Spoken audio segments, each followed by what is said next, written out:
Well, welcome to Real Vision. My name is Santiago Velez. I'm the R&D lead at Block Digital Corporation, and today I'm excited to bring you the CEO of Cinnamon Video, Róbert Tarabčák. And welcome, Robert. Hi, everyone. Thanks for having me today. Excellent. So I was very excited to get you on because I've been following the Cinnamon Video platform for a while, and for me, it represented kind of a new use case for payments, streaming payments, used for digital assets that extends, I guess, just beyond settlement or speculation. So before we get into Cinnamon and the product, can you tell us a little bit about yourself and your journey, how you first kind of came up with the idea and formed the company, and how did you get into the kind of digital asset space? So I'm 29. I got married just recently. And congratulations. Thank you very much. And I've been following crypto space since early 2012, when there were not many cryptocurrencies. There have been some tools with which you can generate any coin you want with random names, and a couple of experiments with exchanges. And at that time, I became a fan of Ripple and what they do because my father is ex-banker. I've been living around bankers my entire life, and I understood the problems they are trying to solve since the first days I've been tapping into blockchain. And since then, I've been following their journey, their strategies, and I've been loving all of the technologies they've been building. And what struck me the most was when they firstly announced in 2015 Interledger protocol, because with that, they started enabling websites to not only accept, but also send payments in a way how internet works today, which is very effective and efficient way, and how packets of data are sent. That was very first point for me to realize possible use cases. But at the same time, I've been surrounded my entire childhood with content creators, and creator economy space been growing recently, and I've seen huge pains in the journey of creators on YouTube.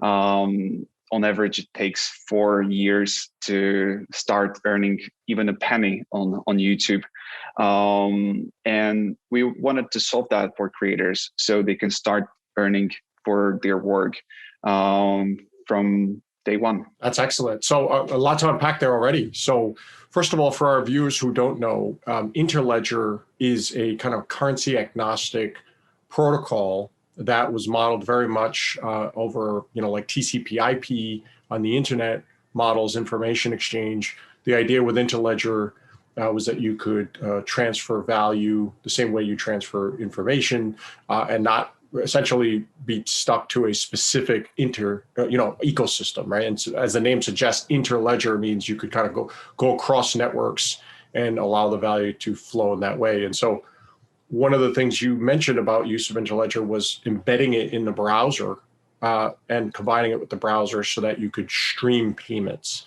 Can you talk a little bit about what that means, streaming payments, and what a packet of value is? So I can't speak for on behalf of the creators of Interledger, but you can eventually send 1/10000000th of a cent through this technology. And as you said, it's currency agnostic. It's completely interoperable. So we fall in love with this. And before we started our journey with Cinnamon, I worked for Coil. That was created by Stefan Thomas, ex-CTO of Ripple. And we've been experimenting with multiple ideas, how we could get it into the world.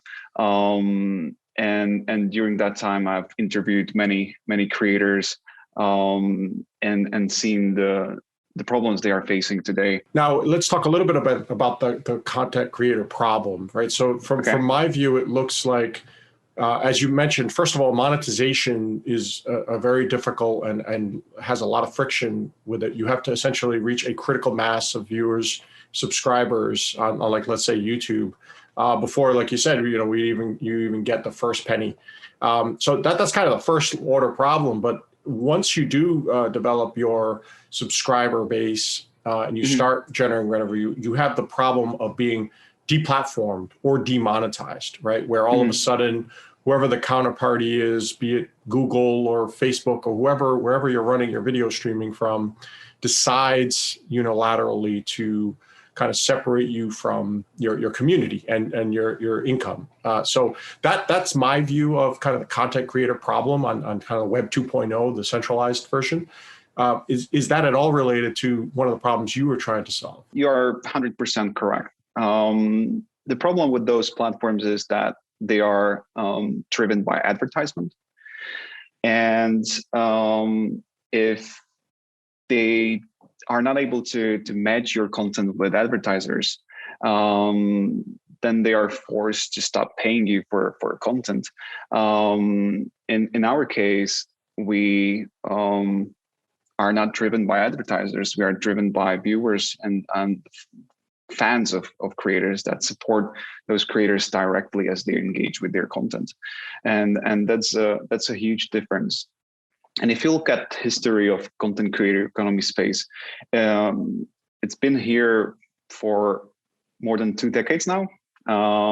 Since 2004, when YouTube came, people started realizing that they can produce content wherever they are and broadcast it to whoever on the planet that is connected to internet.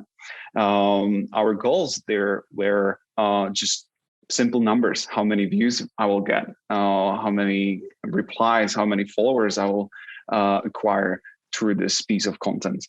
In early 2010s, we've seen a huge growth of influencers thanks to Instagram, and that created second phase of creator economy space, where those creators are directly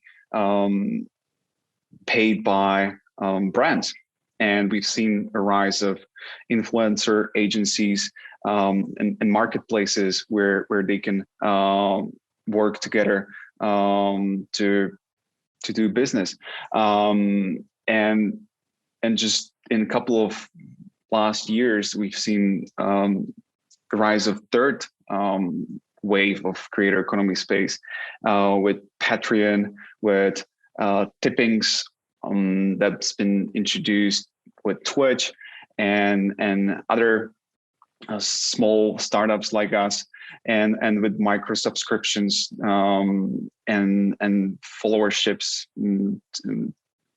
and yeah, this space grown in these last 2 decades tremendously, and there are now more tools that creators can leverage in order to get paid for their work. Hey, if you like this clip, be sure to check out the full interview and more only on realvision.com/crypto.